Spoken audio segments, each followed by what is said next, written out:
So anyway, ganito po ang gagawin nila. Si Ombudsman Remulla po ay lahat ng ebidensya na ginamit sa impeachment laban kay Sara Duterte. Nandiyan na. Magagamit ba ni Remulla to? Kung pag-usapan ang talino sa batas, masubukan niya pero hindi siya mananaig.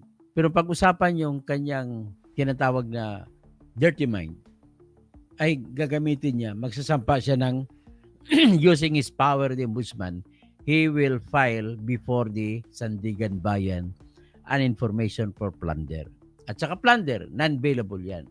Can Remulla file a case of plunder with regard to the confidential funds as malversation in the form of malversation and with regard to bribery?